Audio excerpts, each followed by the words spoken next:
En poco más de 24 horas arrancará el cónclave que elegirá al sucesor del Papa Francisco. Silvia Guerra, Roma, hoy es el último día de reuniones informales de los cardenales. Si hacemos caso a las estadísticas de las últimas décadas, de las últimas elecciones, lo más probable es que para el fin de semana o incluso antes tengamos Papa. Dice Leonardo Boff, teólogo brasileño, que vivimos en un torbellino de conflictos y amenazas como raramente ha habido en la historia humana. El genocidio en Palestina, señala, lo es también contra la humanidad y está siendo perpetrado por una coalición de fuerzas cuyas raíces se encuentran en el cristianismo. La Comunidad Europea, un expresidente católico, Joe Biden, y otro que también se presenta como tal, Donald Trump. Los futuros manuales de historia, dice Boff, si es que hubiera historia todavía, serán implacables contra esta innombrable crueldad. Pero no hay que ser ingenuas. En este cónclave que se celebra a partir de mañana con inhibidores de frecuencia y cobertura y puertas cerradas, la voluntad no es la del Espíritu Santo, sino que está en torno a la sacra potestas, al poder sagrado. El poder, heredado de los emperadores romanos desde el siglo III y hasta hoy, y ejercido desde un pequeñísimo Estado, el Vaticano, la única monarquía absoluta que aún existe en el mundo. El Vaticano opera como un Estado, sí, pero también con características de una corporación multinacional, aunque sin la rendición de cuentas que debería exigírsele. Estimar los bienes económicos del Vaticano es complejo debido a esa opacidad financiera, pero según datos de la Administración del Patrimonio de la Sede Apostólica del año 2023, el Vaticano posee 5.300 propiedades inmobiliarias globales, más o menos valoradas en unos 4.000 millones de euros, administra activos por unos 5.100 millones de euros e inversiones financieras por otros 45 millones. Vale. Aunque según estimaciones de la prensa italiana, ese patrimonio inmobiliario global de la Santa Sede podría alcanzar hasta los 2 billones de euros. Nada mal, para un estado de 764 habitantes y un papado teóricamente infalible en doctrina y moral. Gobernar el Vaticano es también controlar una oficina de relaciones exteriores, quizá que tiene más siglos de experiencia en el mundo, más que nadie. Sí, no tiene un ejército, quizá la Guardia Suiza, pero hay 1.400 millones de fieles a la orden en todo el globo. Así que, ¿cómo hacerlo? ¿Cómo gobernarlo? El Papa Francisco, en su primer pronunciamiento, dijo claramente que iba a conducir a la Iglesia no con el derecho canónico, sino con el amor y con el Evangelio. El derecho canónico, Canon 331 concretamente, dijo que el pastor de la Iglesia universal, el Papa, tiene en la Iglesia el poder ordinario, supremo, pleno, inmediato y universal. Pero el amor y el Evangelio, nos tememos, quizá tienen otros caminos, necesitan otros caminos en este mundo, como dice Boff, que es un mundo torbellino. En el cónclave que viene están quienes querrían volver a la misa en latín con el sacerdote de espaldas al pueblo. Está también quien recela un poquito de la modernidad y ahí están también los reformistas convencidos. Todos con O, por cierto, porque de momento con la A femenina no podemos conjugar nada. Y quizá puede que quede hasta algún soñador. ¿Cabría pensar incluso en un Francisco II? ¿Sueñan los fieles con fumatas un poquito menos blancas y más rojas? ¿O todo es humo gris y negro en el Vaticano? Hoy hablamos del cónclave en Roma. Bienvenidas y bienvenidos a La Base. La Base.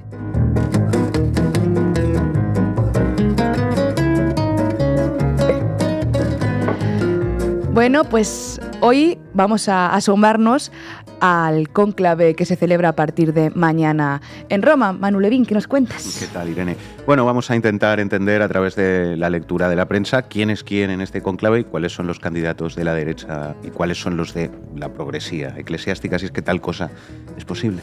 Hablaremos de quinielas, hablaremos de apuestas, pero Ina va a ir por otro lado, cuéntanos. Y hablaremos también de grupos curiosamente vinculados con algunos elementos de extrema derecha de Estados Unidos que han estado trabajando para derrocar al Papa Francisco y han estado preparando desde hace años la era post-Francisco que, según ellos, no debería ser progresista. Ya veréis quiénes son.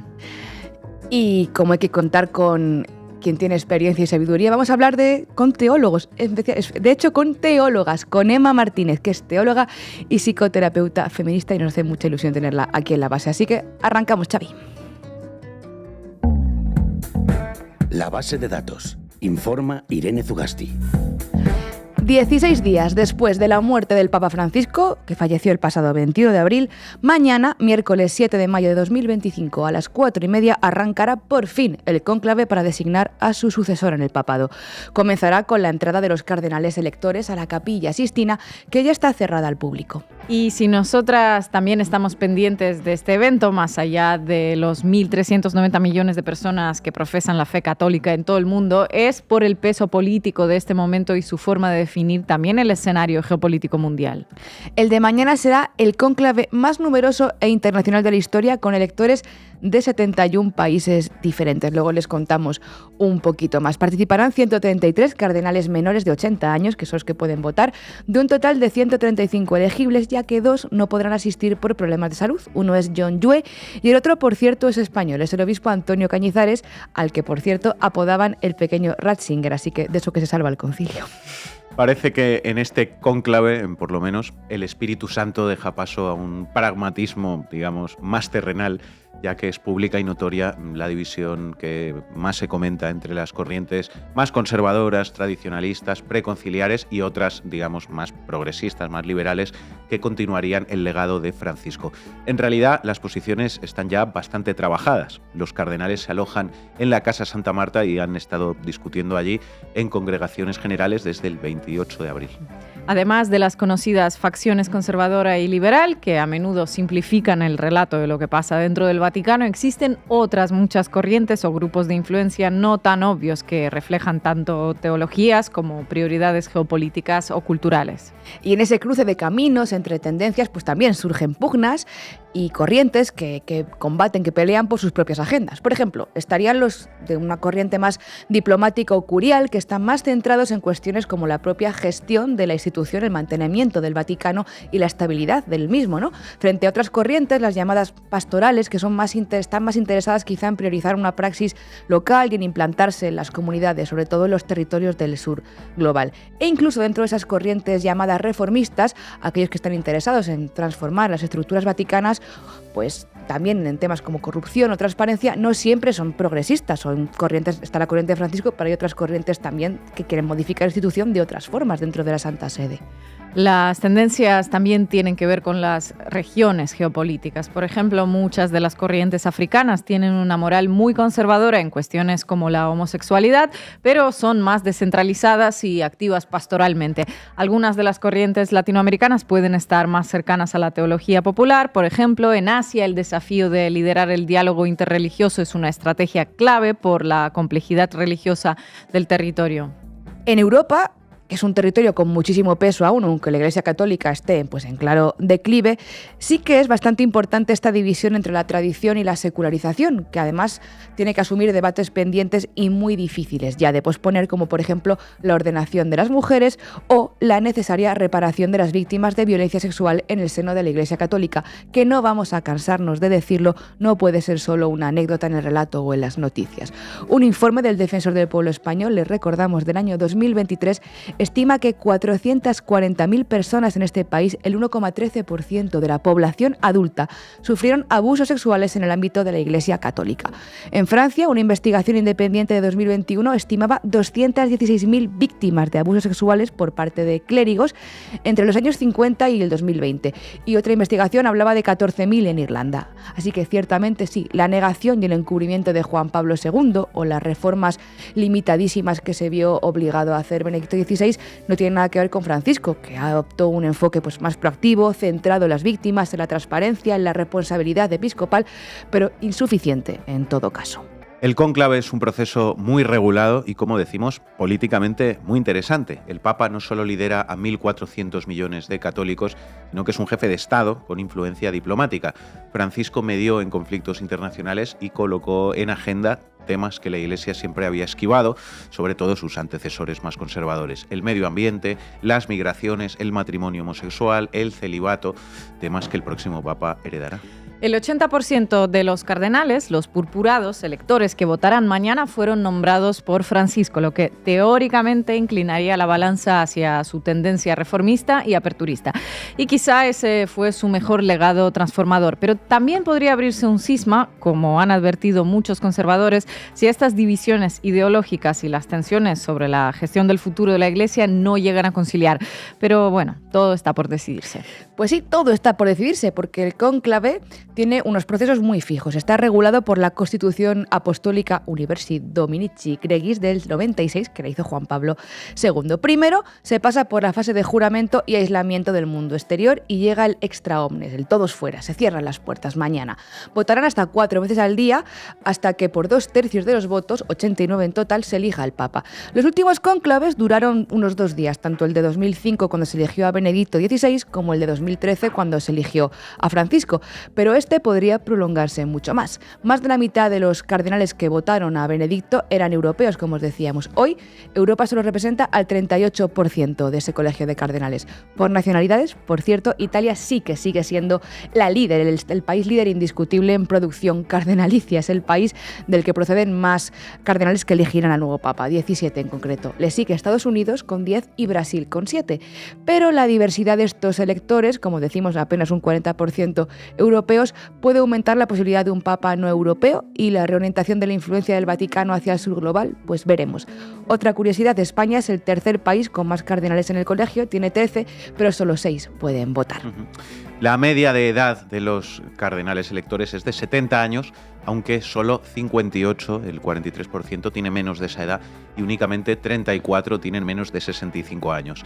El cardenal más joven es Mykola Bichok, 45 años, greco-católico de origen ucraniano y cardenal en Melbourne, Australia. No obstante, hace 2 semanas ya analizamos los primeros nombres que sonaron, pero hoy ya parece que la discusión se va estrechando en torno a algunos menos nombres, ¿no? Y entre algunos candidatos. Nos vamos a mencionar algunos de los que parecen los posibles sucesores, los que más suenan para suceder a Francisco en las quinielas, en los expertos y en los medios de comunicación. Les recomendamos, por cierto, acceder a la infografía que ha hecho Radio Televisión Española, que ha hecho un muy buen trabajo de compilación de estos nombres. Empezamos. Tenemos al cardenal celebrity, digamos, a Luis Antonio Tagle, el filipino, jesuita, aparentemente de la corriente más progresista, es joven y está muy bien posicionado en esas quinielas, por eso les va a sonar. También suena Matteo Zuppi, firme defensor del Concilio Vaticano II y del pluralismo religioso, otro aparente modernizador, y está el considerado el político, el diplomático en el corazón del Vaticano, Pietro Parolin. Italia tiene 70 años, también de esa corriente más abierta, aunque con la sombra de los escándalos financieros vaticanos. Es además arzobispo de Bolonia y presidente de la Conferencia Episcopal Italiana, que, bueno, no es poca cosa. Más nombres dentro de esta corriente más franciscana, digamos. Anders Arborelius, obispo de Estocolmo, converso del luteranismo, y también otro nombre que suena mucho, el popular Pier Battista Pizzaballa, italiano, que ejerce de patriarca latino de Jerusalén y que, por cierto, ha criticado abiertamente al genocidio israelí, así que ya es más de lo que han hecho muchos políticos progresistas europeos por aquí. Y además también es joven y tiene experiencia internacional, especialmente en Oriente Medio. Estaría también en esta línea Jean-Marc Abelin, que es el arzobispo de Marsella, también muy cercano a Francisco y muy centrado en la cuestión de la inmigración y del exilio. Y vamos con los conservadores, por decirlo suavemente, que son los que podrían virar hacia un papado afín a las corrientes ultras europea y estadounidense y revertir los cambios, sobre todo simbólicos más que fácticos, del legado de Francisco. Desde Hungría, como no, tenemos a Péter Erdo, arzobispo de Budapest, fervientemente católico y conocido por su defensa de la estructura jerárquica de la Iglesia y su oposición al celibato opcional. De firmeza doctrinal también parece que va sobrado Willem Eich, que viene de los Países Bajos, es el arzobispo de Utrecht y que se opone a la eutanasia, a la fecundación in vitro y a la bendición de las uniones homosexuales. Además, también ha sido crítico con la inmigración. Desde Asia hay un crítico del Partido Comunista Chino, que es Charles Bo, es birmano, 76 años, y cuya elección sería, de hecho, toda una declaración de intenciones, dada la histórica división que hay en el seno de la Iglesia Católica oficial en China entre la autoridad papal y el control estatal del país.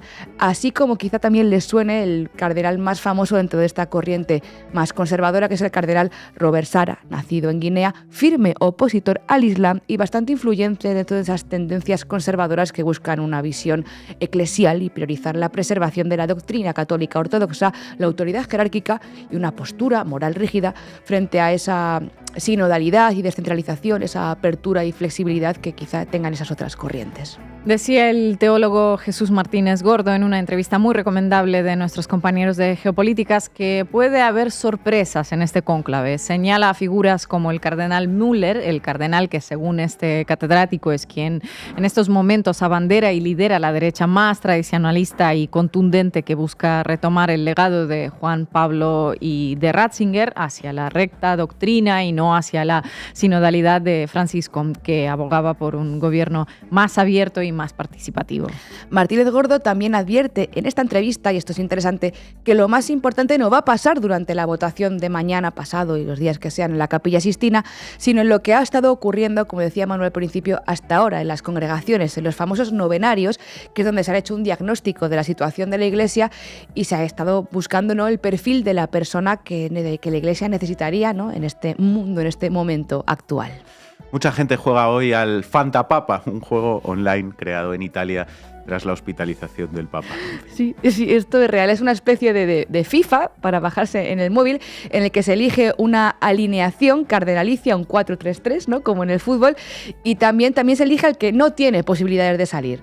Blasfemia o éxito pop, el hecho es que ya tiene más de 100.000 descargas, sobre todo en Italia, y por si fuera un referente nos pudiera ayudar a orientarnos en lo que puede pasar. Según Fantapapa, los cardenales más populares entre los jugadores y jugadoras que se lo han descargado son Matteo Zuppi, el que decíamos que era el arzobispo de Bolonia, que es el favorito especialmente entre las mujeres, por cierto, Pietro Parolin, ese secretario de Estado Vaticano, y Luis Antonio Tagle, el de origen filipino. En contraste, el que comentaba antes Manu, Mikola Bicho, que el cardenal más joven, el ucraniano, es la que se elige, el que ha salido elegido en Fantapapa como portero, o sea, el que no tiene en teoría ninguna chance de salir. Plataformas como Sportium, William Hill y Paddy Power han abierto mercados para apostar por el próximo Papa. Los favoritos suelen ser Pietro Parolin, cuota de 2,5 a 2,75, y Luis Antonio Tagle, 3,2 a 3,5 más o menos. Ya saben, pues si alguien quiere apostar. No será un papado fácil en todo caso, ya sabemos, lo hemos dicho antes, el Papa es un actor político que será muy importante para el equilibrio mundial, y el Vaticano, la Santa Sede, tiene ese papel singular como actor internacional que combina la autoridad espiritual con la diplomacia activa.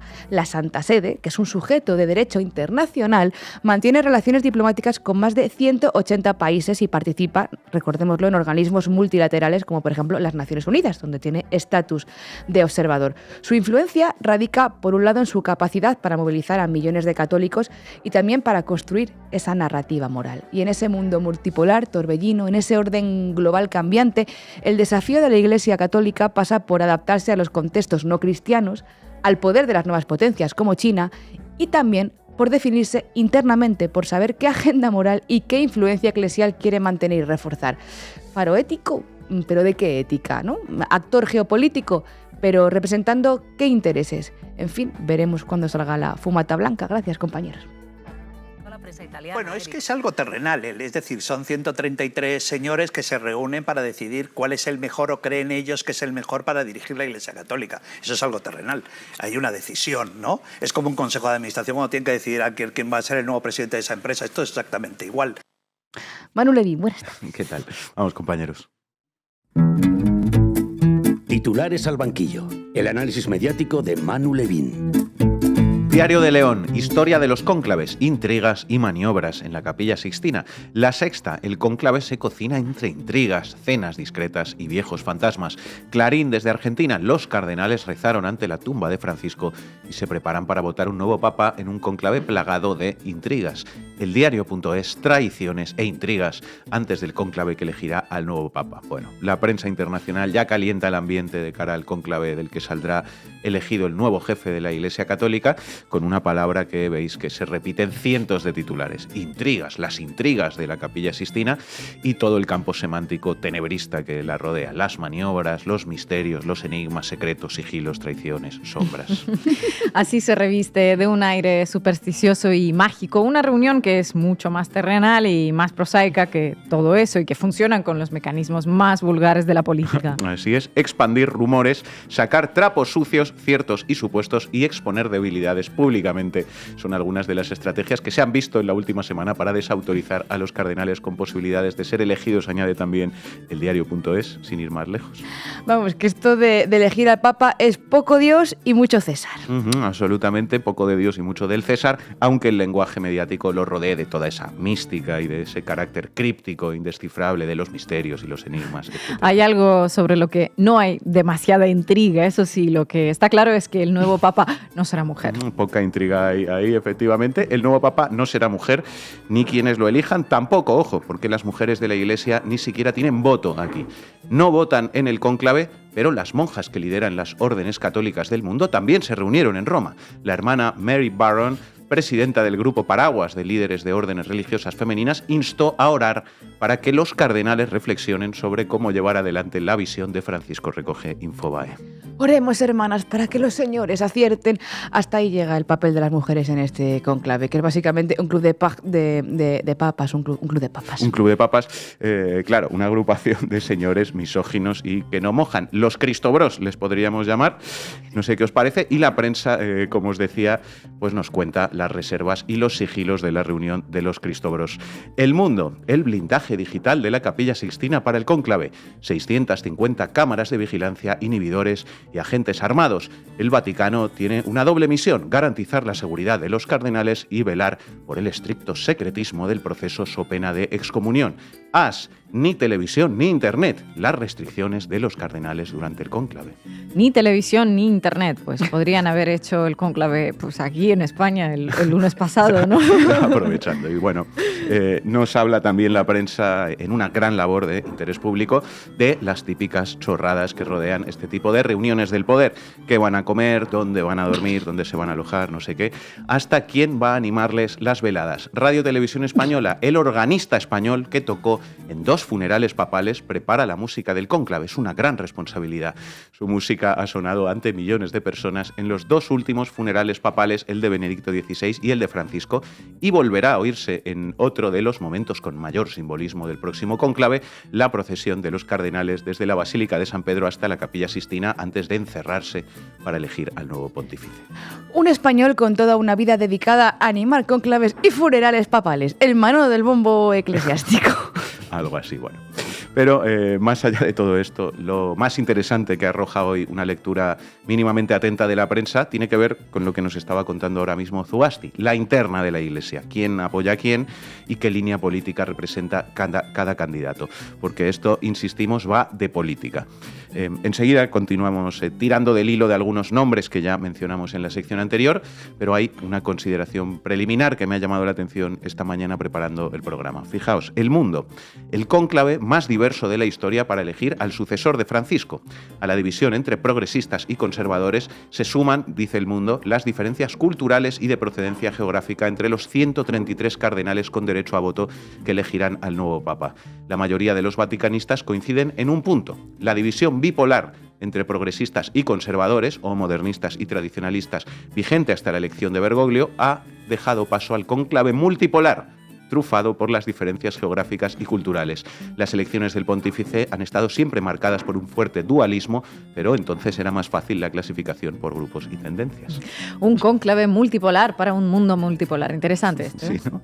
Pero, dicho eso, El Mundo nos dibuja claramente a la izquierda y a la derecha del cónclave. El abanico de candidatos es más amplio que nunca, dice El Mundo, aunque está el húngaro Péter Erdo, antes mencionado, o el guineano Robert Sará como estandartes del sector tradicionalista, frente a representantes de la línea progresista como el alemán Reinhard Marx, sí, puede haber un papa progre que se llame Marx, ojo, el maltés Mario Gretsch o el francés Jean-Marc Abelin y, por supuesto, el filipino Luis Antonio Tagle, el favorito en las redes con la vitola del Francisco asiático y el vídeo viralizado de su karaoke de Imalle. Bueno, el caso es que basta echar un vistazo a los medios, como veis, para entender rápidamente quién es quién en esta interna política vaticana. Por ejemplo, hay algunas piezas publicadas en medios como Telesur, en las que el teólogo brasileño Leonardo Boff, lo citábamos en el editorial, considerado uno de los padres de la llamada teología de la liberación en América Latina, señala como posibles continuadores de la línea de Francisco al filipino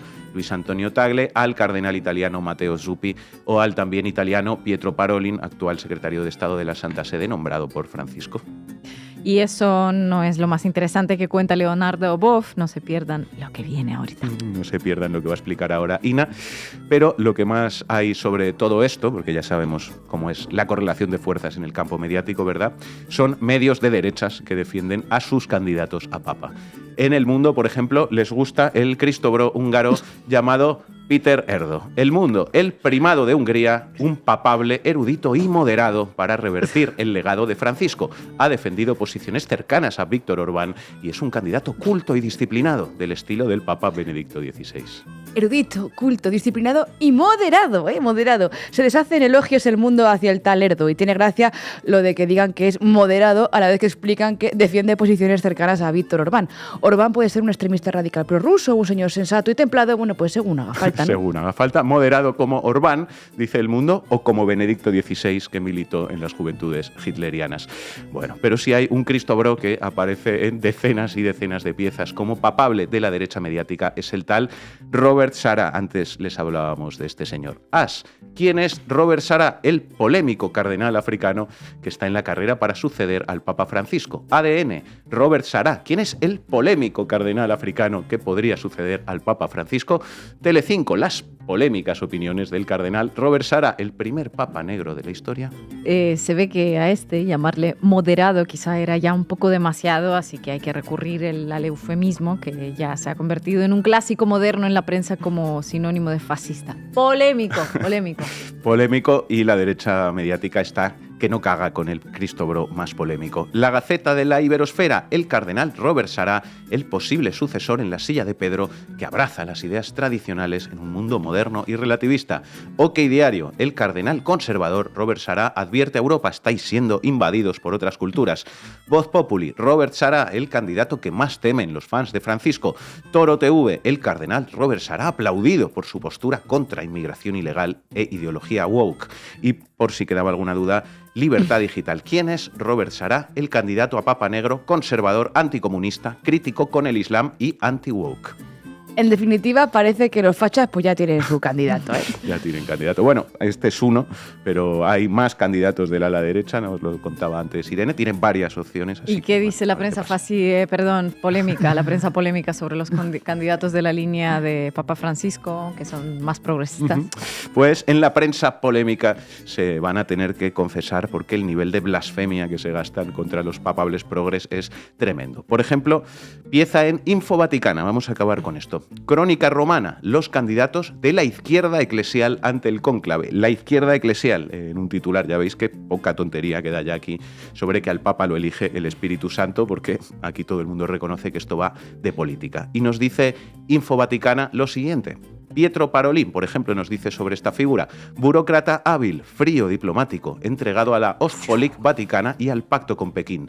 Un hombre sin brillo, pero con hilos de poder. Mario Gretsch, otro candidato, el maltés secretario del Sínodo, supondría directamente la muerte institucional de la Iglesia. Su obsesión por la sinodalidad la transformaría en una ONG deliberativa donde la autoridad magisterial quedaría disuelta en votaciones asamblearias y consensos políticamente correctos. Su pontificado sería un sínodo perpetuo, una eutanasia lenta. Continúa Info Vaticana haciéndoles el traje al resto de candidatos progres. Matteo Suppi, arzobispo de Bolonia, aparece en muchas quinielas, pero su candidatura, dice Info Vaticana, está inflada.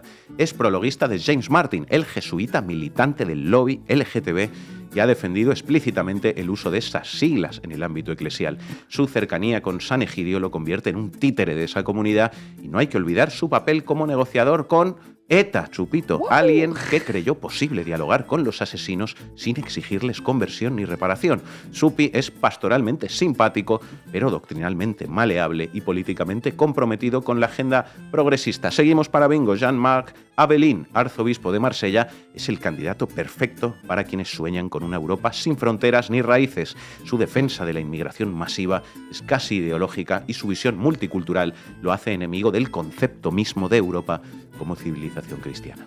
prorrusos, burócratas, títeres del lobby LGTB entregados a China y a ETA, transformarían la Iglesia en una ONG, supondrían la eutanasia de la Iglesia, son enemigos de la civilización cristiana. Juega fuertecito la derecha mediática para intentar descalificar a los candidatos del ala progre del cónclave. Pero todo esto señala algo más profundo. Vivimos en un mundo tan derechizado que se puede presentar a un señor con sotana como si fuera el Che Guevara. En fin, muchas gracias, Manu.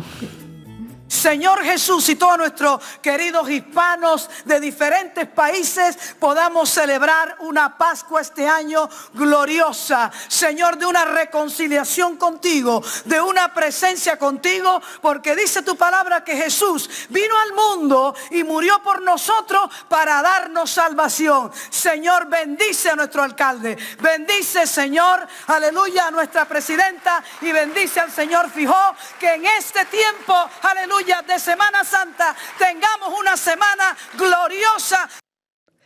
Aleluya, Ina Finogénova. Aleluya, y Cristo Bros y Cristo Sis, ¿no?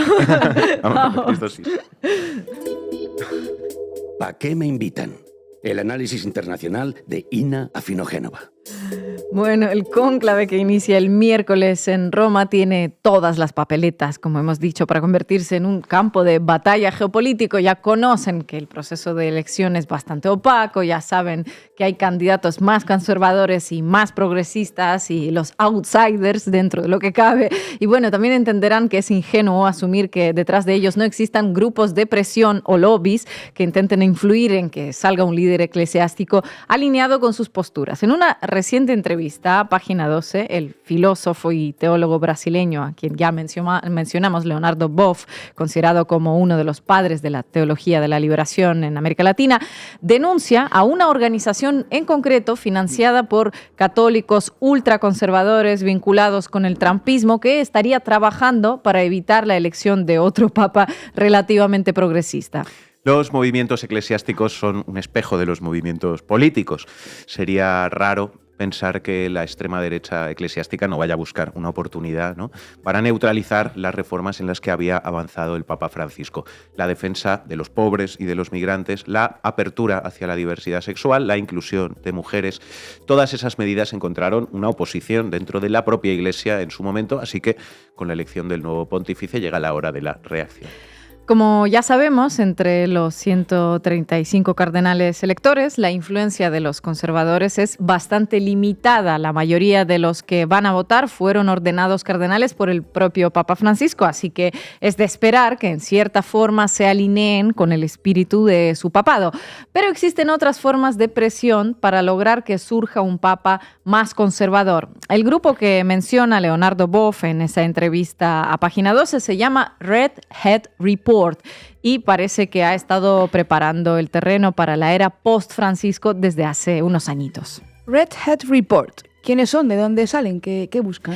Es una organización bautizada por algunos medios como un grupo de católicos ricos que surgió en Estados Unidos como una iniciativa de vigilancia sobre cardenales con derecho a voto en cónclaves. Su objetivo declarado es evaluar el historial de cada cardenal en cuanto a denuncias de abuso y corrupción y todo parece de lo más positivo. ¿A quién no le va a gustar una entidad que somete a escrutinio a los eclesiásticos después de todos los escándalos en los que ha estado envuelta la Iglesia, verdad? Pero se da la casualidad, según Leonardo Boff, de que el grupo únicamente se empeña en recoger datos de la vida privada de cardenales progresistas, curiosamente, y únicamente con el objetivo de despejar el camino hacia el pontificado para candidatos más conservadores alineados con las políticas de la extrema derecha. Dice Boff que para ello utilizan incluso los servicios de la CIA y del FBI. Leonardo Boff no es el único que denuncia a esta organización. Su modus operandi fue reconstruido por el periodista francés, corresponsal del diario La Croix en el Vaticano, Nicolas Senès, en su libro titulado «Cómo América quiere cambiar al Papa». Según él, desde la primera administración de Trump, este grupo de presión, aparentemente vinculado con el exasesor de la Casa Blanca, Steve Bannon, nada menos, ha estado buscando derrocar a Francisco y calumniar a sus posibles sucesores progresistas para que después de Francisco volviese al papado destapado pues un nuevo Karol Wojtyla. Un nuevo Karol Wojtyla, ¿no? El sueño de esta gente. En una entrevista a France 24, Nicolas Senez dijo que el objetivo de Red Hot Report desde su creación era comprometer a ciertos cardenales. Juntaban dosieres para cada uno de ellos y amenazaban con hacerlos públicos. Y uno aplaudiría una mayor transparencia sobre la vida de los eclesiásticos, pero parece que en este caso esos dosieres se construyeron sobre calumnias. Una suerte de abogados cristianos trampistas. Algo así. Según cuenta Página 12, la iniciativa Red Hat Report surgió en 2018. En aquel entonces, un grupo de ultraconservadores se reunió en Washington con dos objetivos. El primero, dañar lo más posible la figura del Papa Francisco y adelantarse a su sucesión. La segunda, ¿no? El segundo objetivo, despejando el camino para algún ultra, que tampoco es que falten en la iglesia, más bien al contrario. Entre los que forman parte del grupo se encuentran ex policías y miembros del FBI, abogados, académicos y periodistas especializados en el Vaticano que se pusieron manos a la obra para llevar a cabo lo que Senez llamó un golpe de Estado contra el Papa Francisco. ¿Y de dónde salió el dinero para pagarles a todos? Porque supongo que esa gente no trabajará pues, por amor al arte. O por ¿no? amor a Dios, ¿no? Bueno, el dinero salió de donantes privados amparados por el Centro del Catolicismo Evangélico. Parece que inicialmente contaron con $1 milloncito de inversión para elaborar los informes, pero es una birria comparado con los montos a los que son capaces de acceder. Según Senez, entre los miembros más activos del grupo están banqueros, think tanks y organizaciones caritativas que administran miles de millones de dólares. Desde su surgimiento, el Red Hat Report comenzó con los ataques contra los papables progresistas. No se salvó nadie. Repasa Gorka Larrabeiti en Infolibre que de Petro Parolin difundieron toda una serie de bulos sobre su estado de salud, además de insistir en que era una desgracia para la iglesia y alguien muy, muy corrupto. Del cardenal filipino Tagle filtraron un vídeo en el que cantaba Imagine de John Lennon y otro en el que salía bailando una danza folclórica. Satánico. Del cardenal Zuppi dijeron que su candidatura la apoyaba la masonería, por ejemplo. El portal National Catholic Reporter revelaba que llegaron a redactar los artículos sobre todas esas personas en plataformas como Wikipedia, porque supuestamente era la fuente que utilizaban los electores para informarse sobre cada uno de ellos. En agosto de 2018, por primera vez en la historia del Vaticano, un cardenal publicó una carta exigiendo la renuncia del Papa. ¿Quién estaba detrás? Según Nicolas Senez, los amigos de Red Hot Report, precisamente, que habrían presionado al ex nuncio del Vaticano, Monseñor Carlo María Vigamo, para que acusara al Papa Francisco de complicidad con el cardenal McCarrick en casos de abusos sexuales. Como no han podido derrocar a Francisco mientras estaba vivo, es de esperar, insiste Senez, que estén trabajando ahora en que salga elegido alguien lo suficientemente blando para ser controlado. Y cuentan para ello con muchísimo dinero y todo el aparato de inteligencia. Claro, alguien controlable para no continuar con las reformas y, a ser posible, pues revertirlas. Que no se hable de derechos, de los pobres, del LGTBIQ, de las mujeres, del cambio climático. Vaya. Que el catolicismo se aleje de la teología de la liberación y se acerque a la teología de la prosperidad, a la que este grupo es cercano y que en el continente americano es ampliamente difundida por los evangélicos, nada menos. El evangelismo, dicho sea de paso, empezó a avanzar con el mismo objetivo que estos grupos persiguen hoy en el Vaticano: promover formas de religiosidad alineadas con los valores del mundo libre capitalista, individualistas, supuestamente apolíticas y profundamente anticomunistas. Una iglesia pentecostal enfocada en la salvación personal, en la prosperidad individual y en el rechazo a la izquierda política. En fin, es algo muy parecido, como pueden ver, a las ideas que difunde la ultraderecha por gran parte del mundo. Imaginen la fiesta para los ultraconservadores el tener algo así montado en el Vaticano. Pues cómo no van a invertir millones, ¿no?, para lograrlo y poner a sus candidatos de toda la vida. Ahí no tendrían ni el más mínimo debate sobre contracepción, sobre aborto, mujeres, bendiciones a uniones homosexuales, referencias a la pobreza solo vinculadas a la caridad cristiana, voluntaria por supuesto, y no al reparto justo de la riqueza o a la justicia social. La teología de la corporación se podría llamar, ¿no? La teología de la corporación que profesan algunos Cristo Bros, como diría Mano. Así que, bueno, gracias, compañeros. Porque la sociedad es una pelea ideológica constante, continua, en la que es fundamental que existan argumentos, y creo que la izquierda debería imitar de la derecha su conciencia de lo que representa el poder. Teresa Cebrián y a Pablo Moto. Sale mencionado David Broncano y sale mencionada Dulceida y sale mencionado José María Aznar. Con el libro os vais a llevar unas cuantas anécdotas y unas cuantas curiosidades. Creo que vais a encontrar material muy valioso para entender cómo funciona la ideología.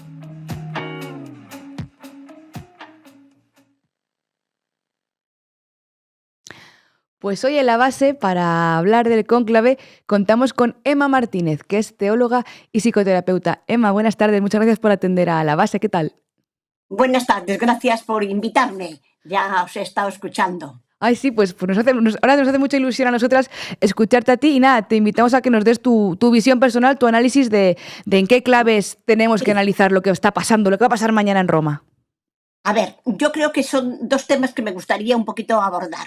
Uno, ese número, cantidad de nombres que situados pro Francisco o contra Francisco, más que progresistas y liberales, a mí me parece que el Papa tenía mucho de progresista, pero también era tradicional en algunas cosas. Creo que es más quienes están en la línea del Papa Francisco, que es una línea de una iglesia en salida, de una comunidad de iguales, sinodal, de una iglesia de los pobres y para los pobres, que acoge cada vez más la pluralidad, y quienes les parece que el Papa Francisco ha sido un hereje, ¿no? Algunos han llegado incluso a decir que era el diablo en la tierra, ¿no? Porque el Papa ha criticado mucho el clericalismo, a los obispos y cardenales que se encierran en sus palacios y no son, como él dice, pastores que huelen a oveja, ¿no? Es decir, yo creo que más allá de qué nombres suenan, ¿no? Que, hombre, podría ser bonito un papa negro, ¿no? Como Turkmenson de Ghana, ¿no? Que es un hombre que denuncia claramente el tema de la economía, o como habéis dicho de Avelines, que ha pedido un sínodo sobre el Mediterráneo. A mí me parece muy interesante, porque es el Mediterráneo donde han más muerto más emigrantes. Por tanto, hay nombres interesantes, pero yo creo que a mí me gusta pensar que qué papa necesita nuestro mundo y nuestra iglesia, ¿no? Pues un papa profético, que siga el camino de Jesús de Nazaret, que denuncia y que anuncia, ¿no?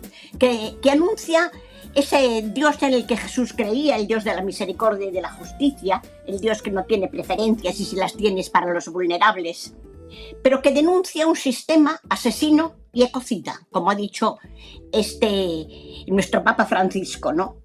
Un papa que denuncia el sistema armamentista, que dice no a ninguna guerra, que denuncia los atropellos como el genocidio de Gaza. El Papa Francisco hablaba todos los días con Gaza, la gente no lo sabe. Hablaba con un sacerdote de una parroquia de Gaza y la última llamada que hizo fue a Gaza. Tenía el corazón allí y denuncia la limpieza étnica. Un papa que denuncia toda discriminación. A mí me gustaría, dentro de la Iglesia, seguimos discriminando a todos los colectivos LGTBI+, seguimos discriminando a las parejas divorciadas que se han vuelto a casar, las mujeres siguen discriminadas sin poder llegar a un lugar de decisión. Un papa que anuncie la igualdad fundamental de todos los seres humanos. Esto es muy de Jesús de Nazaret, que llamó a todo humano hijo y hermano, ¿no? Y que sea capaz de anunciar la unidad del ser humano y la tierra. Somos terrícolas. El Papa Francisco, en su encíclica Laudato Si, vuelve a decirnos una y otra vez, que hemos vivido alejados de la tierra, como si la tierra no fuera nuestro lugar de origen, como si no fuéramos tierra. Y eso nos ha hecho mucho daño, nos hemos sentido dueños de la tierra en vez de cuidadores, ¿no? Entonces, una iglesia cuidadora, una iglesia lúcida para... El Papa Francisco trabajó mucho y denunció mucho el peligro de la inteligencia artificial y de la tecnocracia y del ídolo del dinero. A mí me gustaría un papa que vaya en esa línea, que creo que es lo que necesita nuestro mundo que necesita nuestra Iglesia, más allá de las etiquetas, ¿no? Si este Papa fuera seguidor de Jesús de Nazaret, viviría todo esto y iría en la línea que ha ido el Papa Francisco, de una comunidad de iguales, de una comunidad sin discriminación, de una comunidad lúcida, profética. Y me gustaría que a nivel personal fuera un Papa sencillo, austero, cercano, culto, que esté metido en la cultura actual, que tuviera sentido del humor y que fuera sobre todo próximo y defensor de los descartados, ¿no? Por tanto, me parece a mí que más que nombres serían perfiles lo que yo destacaría, ¿no? Perfiles que vayan en esta dirección, que creo que es lo que necesita nuestra Iglesia y sobre todo nuestro mundo, ¿no? Un líder espiritual que proclame la igualdad, la justicia, el no a la guerra, el no a la discriminación, el no al genocidio y el sí a la defensa de la humanidad, de que todos y todas somos iguales, sin ninguna discriminación. Esa fue la comunidad primera de Jesús, una comunidad de iguales, donde mujeres y hombres ejercían roles alternados. Luego ya se estropeó la cosa a partir del siglo III, pero creo que hay que volver ahí, a los orígenes, a los comienzos, porque lo necesita nuestra Iglesia y porque lo necesita nuestro mundo. No sé si queréis preguntarme algo más. Algunos nombres, pues sería Belín, de Marsella, sería Zupi, que no me parece que puede ser bueno para la Iglesia. Sería sobre todo, si queremos un Papa Francisco, de un africano, pues el Turkenson, que es de Ghana y que ha trabajado mucho todo el tema económico. También el Pisebala italiano, que le llaman el franciscano, promotor de la paz. Bueno, hay nombres que pueden de alguna manera impulsar esto que hoy necesitamos como humanidad, como tierra y como Iglesia. Pues querida Emma, te iba a preguntar porque si te atrevías con algunos nombres y ya te has adelantado tú. Muchísimas gracias, es un placer escuchar teología con voz de mujer aquí en La Base. Un abrazo muy fuerte, gracias por estar aquí. Gracias a vosotras por invitarme. Y llegamos al final del programa. Recuerden hacerse socios y socias de Canal Red en apoya.canalred.tv o en el QR que aparece aquí en sus pantallas. Les dejamos con un tema de Tito Silva que se llama Dios está aquí, pero en versión reggaetonera. A ver si se inspiran en ese conclave romano. Hasta mañana.